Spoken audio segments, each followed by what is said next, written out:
আসসালামু আলাইকুম। আশা করি আপনারা সকলে ভালো আছেন। এখন আমরা একটা দেশি মোরগ জবাই করেছি। এই যে দেখেন, এই মোরগটাকে এখন বেছে নেব। এই যে দেখেন কত বড় মোরগ। এখন এটা বেছে পরিষ্কার করে নেব।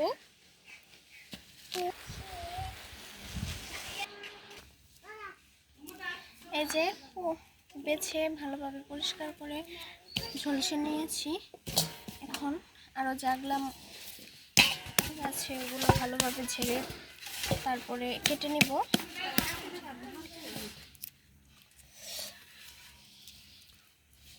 এই যে দেখেন এখন কাটবো। এই যে বাছাবাছি শেষ, এখন কিন্তু মোরগটা আমি কেটে নিচ্ছি।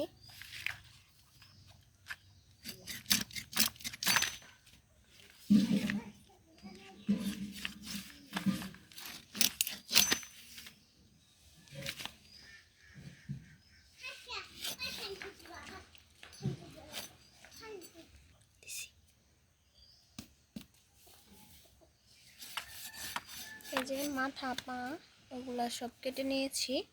এখন মাংসটা আমি কেটে নিব।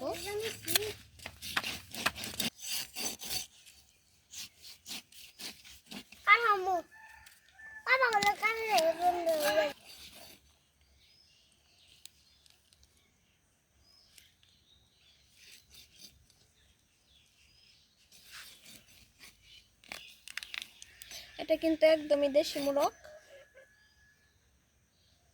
কি করে নাকি এগুলা মাংস নাকি এটাও মাংস।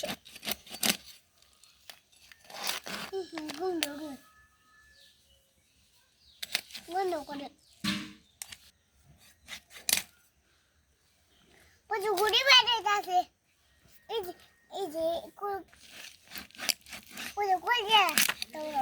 আমি এইভাবে সবগুলো পিস পিস করে নিচ্ছি আগে, তারপরে আমি মাংসগুলো আমার পরিমাণ অনুযায়ী কেটে নেব।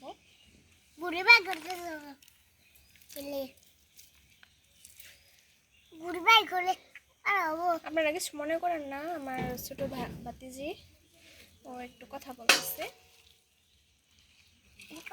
ছোট মানুষ তো বুঝে না। একটা ঘুড়ি বাইরে আছে, এই যে ঘুড়ি দা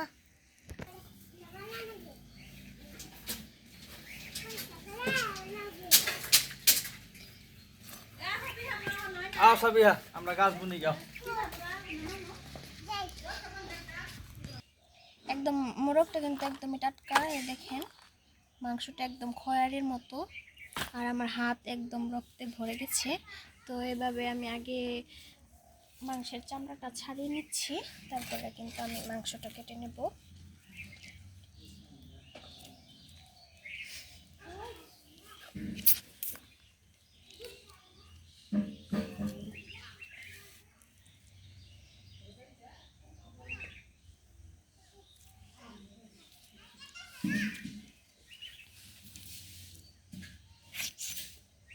দেশি মোরগ তো সেজন্য একটু শক্ত।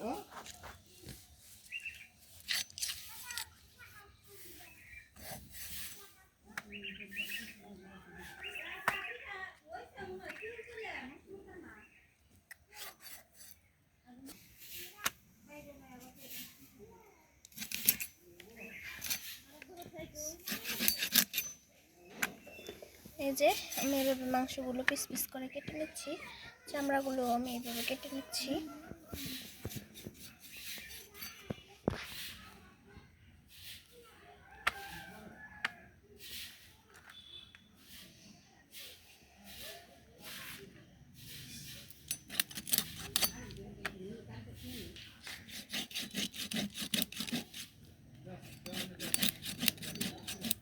মোরগটা কিন্তু অনেকটাই শক্ত, দেখছেন কাটতেছে না।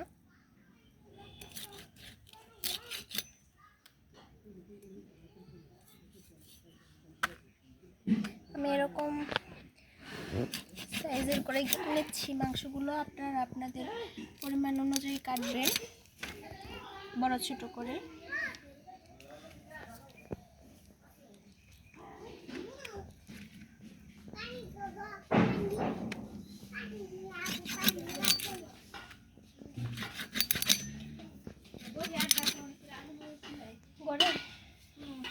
ওই ঘরে ইয়ের গ্যাসের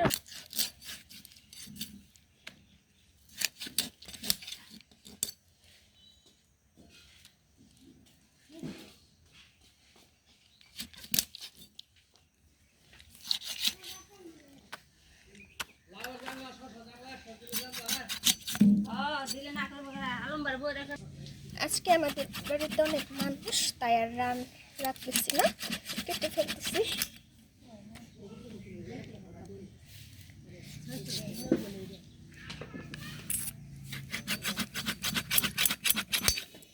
মাংসটা কিন্তু অনেকটা শক্ত, আর দেখেন কি সুন্দর খয়ারের মতো।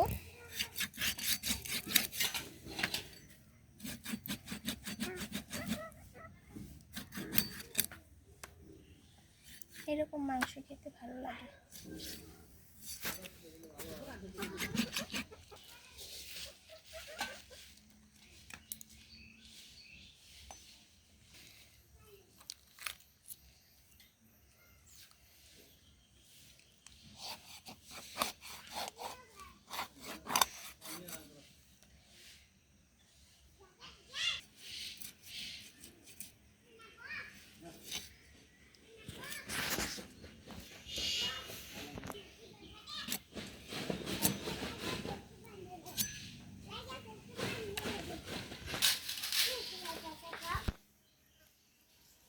এই যে দেখেন কতগুলো মাংস হয়েছে।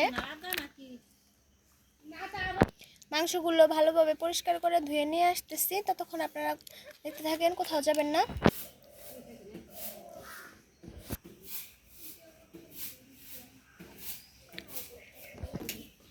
আমার পক্ষে ধরানো সম্ভব হচ্ছে না।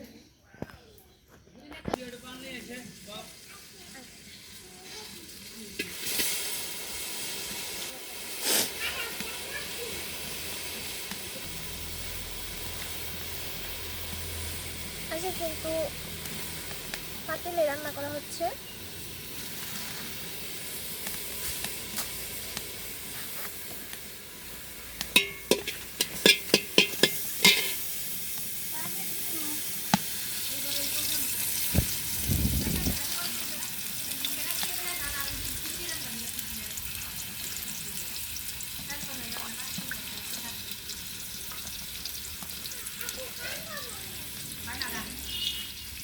আমি তেজপাতা দিয়ে দিলাম।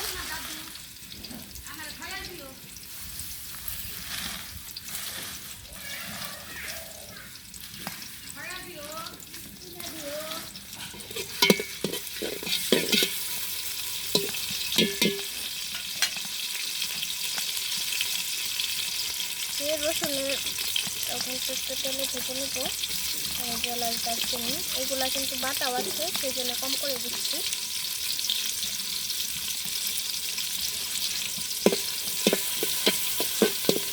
একটু হালকা ভেজে নিব।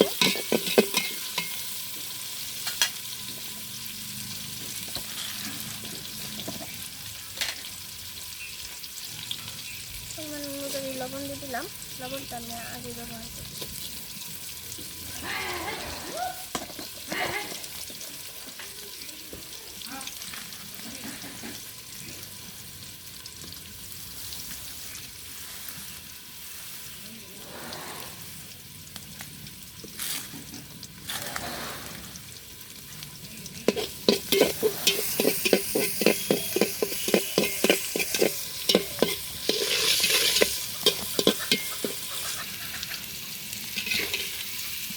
দেখেন একদম কিন্তু ব্রাউন কালার করে ভেজে নিয়েছি হালকা হালকা। এখন আমি মশলাগুলো দিয়ে দেবো।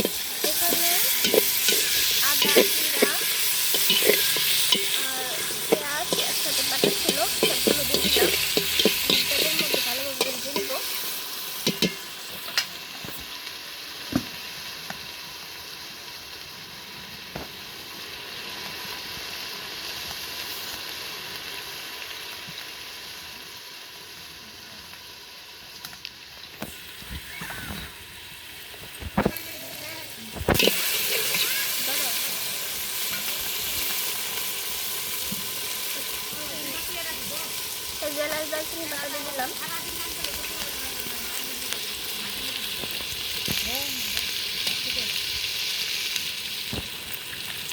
আর এই যে জিরা পাতা দিয়ে দিচ্ছি।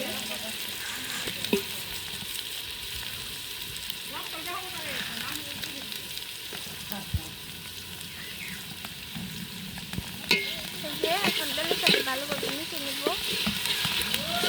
মশলাগুলো কিন্তু তেলের সাথে ভেজে দিলে কাঁচা একটা গন্ধ এটা আসে না।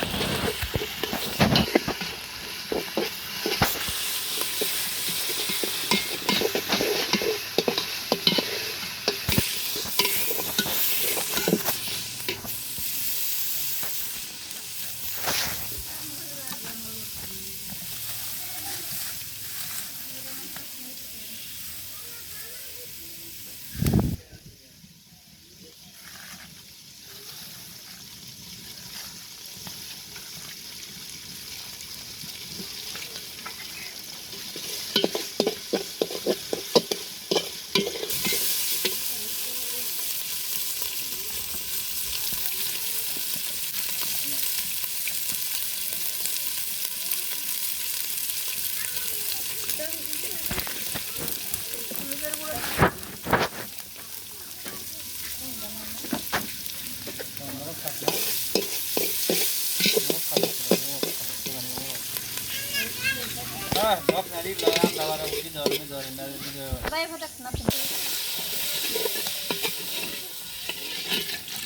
মশলা দিছ, মশলা যাতে পুড়ে না যায় সেই জন্য একটু পানি দিয়ে দিলাম।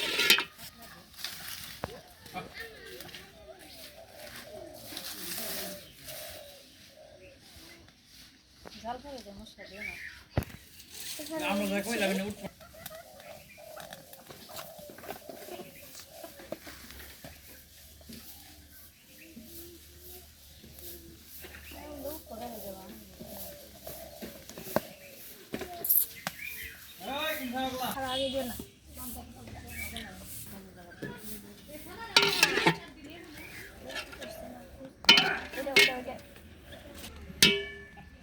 এই যে এখন কাঁচামরিচ কুচানো আছে দিয়ে দিব।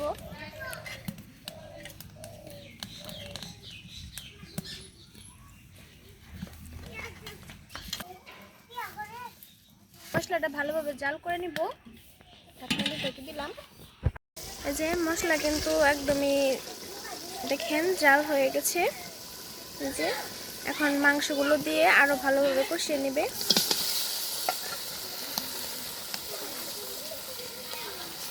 ক্যামেরায় একটু ঘোলা ঘোলা দেখা যাচ্ছে, কিন্তু মাংসের কালারটা কিন্তু মশলার কালারটা কিন্তু একদমই টকটকা এসেছে।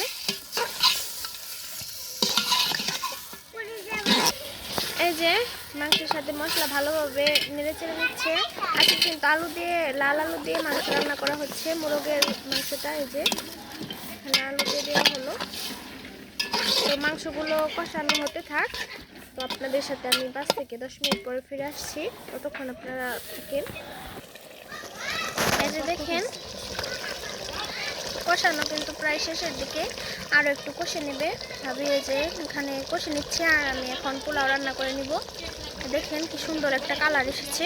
ক্যামেরায় অতটা ভালো দেখা যাচ্ছে না, একদম টকটকে কালার এসেছে।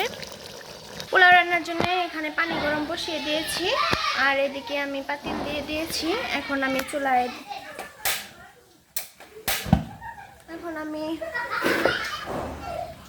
এখানে পেঁয়াজ কুচানো দিয়ে দিব। আমি কিন্তু মশলা ছাড়াই পোলাওটা রান্না করি। এখানে এলাচ দারচিনি আগের থেকে দিয়ে দিয়েছি।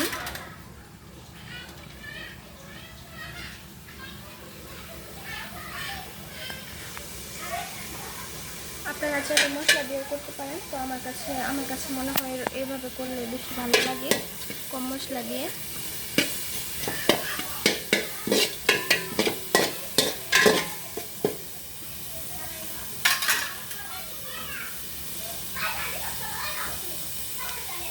পানিটা এখন শুকিয়ে গেছে, এখন আমি তেল দিয়ে দিব।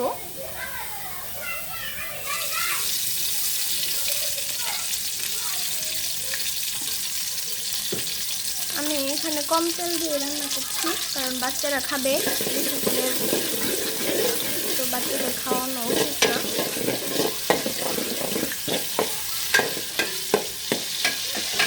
দেখেন এতটা পরিমাণে তেল নিয়েছি। হালকা পেঁয়াজটা একটু ভেজে নেব, তারপরে চালগুলো দিয়ে দেবো। আর যে পেঁয়াজ কিন্তু একদমই ভাজা শেষ, এখন আমি চালটা দিয়ে দিব।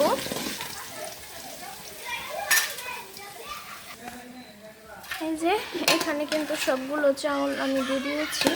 এখন ভালোভাবে তেলের সাথে মিশিয়ে নেব। আমি কিন্তু চালটা একদমই হালকা করে ভাজবো, বেশি ভাজলে লাউটা লালচে কালার হয়ে যায় আর বেশি অতটা ঝরঝরে হয় না। আমি সবসময় কমই ভাজি। এখানে আমি এখন ঘেঁষে পোলাওটা রান্না করে নিচ্ছি, আর ওদিক দিয়ে মাংসটা বসিয়ে দিয়ে এসেছি ভাবি, এখন তো আর বাকি রান্নাটা ভাবি করে নিচ্ছে।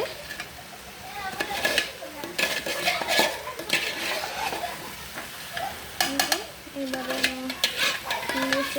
মিশিয়ে নিচ্ছি সবগুলো চাউল, কিন্তু আমি এইভাবে মিশিয়ে নিচ্ছি। আশা করি আজকের রেসিপিগুলো আপনাদের ভালো লাগবে। ভালো লাগলে অবশ্যই আমার পাশে থাকবেন আর আমার চ্যানেলকে একটু সাবস্ক্রাইব করে দেবেন। আর যদি কোনো ভুল ত্রুটি হয়ে থাকে তাহলে আমার দৃষ্টিতে দেখবেন। এই যে আর হালকা একটু ভেজে নেব।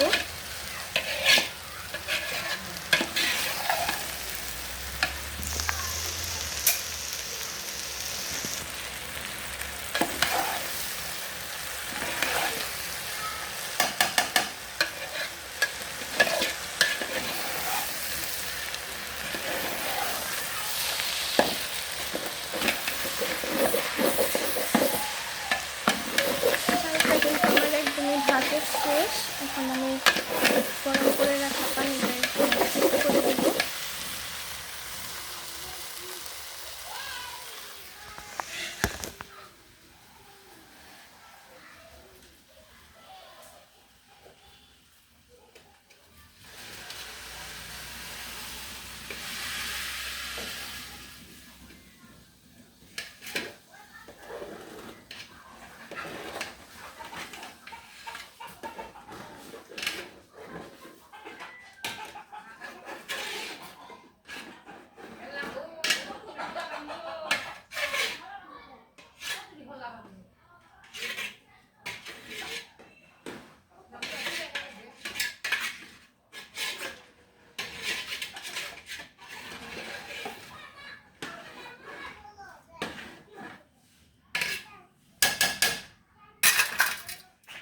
এই যে গরম করে রাখা পানি কিন্তু দিয়ে দেওয়া হয়েছে।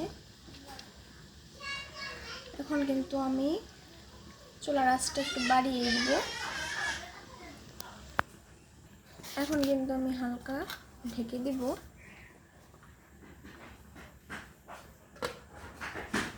এই যে আমি ওইদিকে পোলাও বসেছিলাম, ভাবে এখানে সুরা দিয়েছে। সুরাগুলো আর একটু জাল আসবে, তারপরে আবার রান্না শেষে তাদের সাথে শেয়ার করব কেমন রান্না হলো। ঢাকনা খুলে আমি আবার একটু নেড়ে চেড়ে নিচ্ছি। এখন চুলার আঁচটা একটু কমে দিতে হবে, কারণ আমার চালের অনুযায়ী পাতিলটা একটু ছোটো ছোটো হয়েছে। পাওয়ারটা একটু কম রাখতে হবে। এখন তো আমি আবারও 4-5 মিনিট পরে ফিরে আসছি। এই যে এরকম অবস্থায় আমি চুলার আঁচ একদম কমিয়ে ঢাকনা দিয়ে ভালোভাবে ঢেকে রাখবো। পোলাও কিন্তু ফুটে গেছে, হালকা একটু মাছ আছে, এই যে দেখেন হালকা একটু আছে, ওটা কিন্তু এভাবেই। আর একটু একটু যে পোম আছে ওগুলাই সেদ্ধ হয়ে যাবে, ভালোভাবে ফুটে যাবে। এখন একটু চাপা খুলে দেখে নেব কি অবস্থা।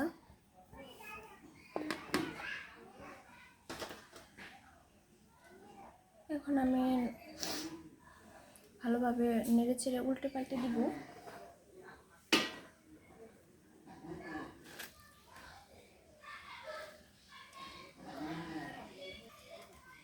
এই যে দেখেন একদম কিন্তু ফুটে গেছে।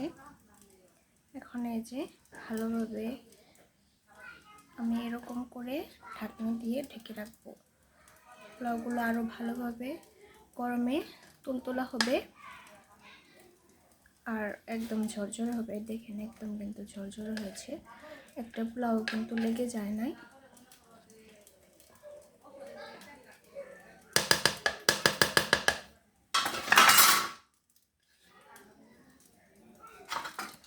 যে আবারও ভালোভাবে চাপাতে দিব। পোলাও রান্না কিন্তু একদমই শেষ, এখন আমি চুলার আঁচটা নিভিয়ে দিব। এই যে দেখেন এরকম হয়েছে, আর হালকা একটু জাল আসবে।